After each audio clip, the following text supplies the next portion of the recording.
بسم اللہ الرحمن الرحیم۔ السلام علیکم ناظرین، ویلکم ٹو مہر وائس یوٹیوب چینل۔ دوستو، آج کی اس ویڈیو میں ہم آپ کو بتانے جا رہے ہیں ذی الحج کے مہینے کی 10 فضیلتوں کے بارے میں اور 9 ذی الحج کو روزہ رکھنے اور غسل کرنے کے بارے میں کیا احکامات موجود ہیں۔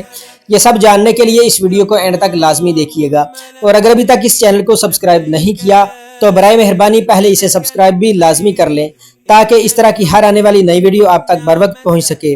اور آئیے چلتے ہیں ویڈیو کی طرف۔ نمبر 1، ذی الحج کا مہینہ رمضان کے بعد سب سے اہم مہینہ ہے۔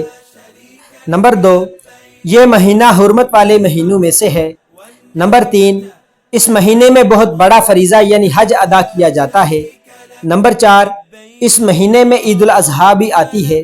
نمبر 5، اس مہینے میں دین کی تکمیل ہوئی۔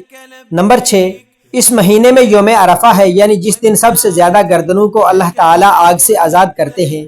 نمبر 7، ذی الحج کے پہلے 10 دنوں کو دنیا کے دنوں میں سب سے بہتر کہا گیا ہے۔ نمبر 8، 9 ذی الحج کا روزہ رکھنے سے 2 سال کے گناہ معاف ہو جاتے ہیں۔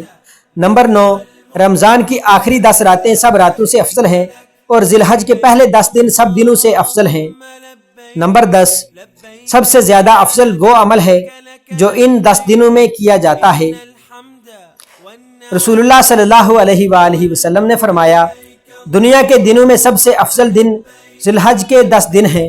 رسول اللہ صلی اللہ علیہ وآلہ وسلم نے فرمایا، کوئی دن اللہ تعالیٰ کے ہاں ان 10 دنوں سے عظمت والا نہیں ہے، اور نہ ہی کسی دن کا عمل اللہ تعالیٰ کو ان 10 دنوں کے عمل سے زیادہ محبوب ہے۔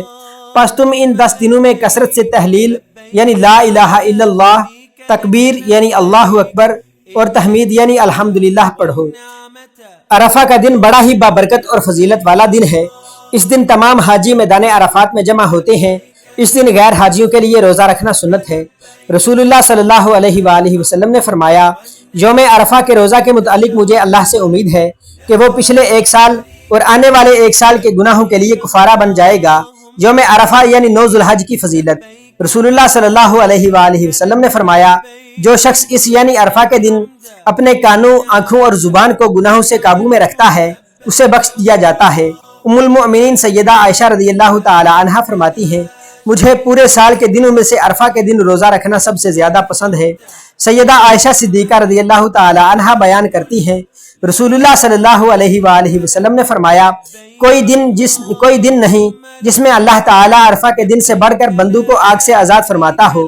سیدنا علی رضی اللہ تعالی عنہ سے ایک شخص نے غسل کے متعلق سوال کیا تو انہوں نے فرمایا، چاہے ہر روز غسل کرو۔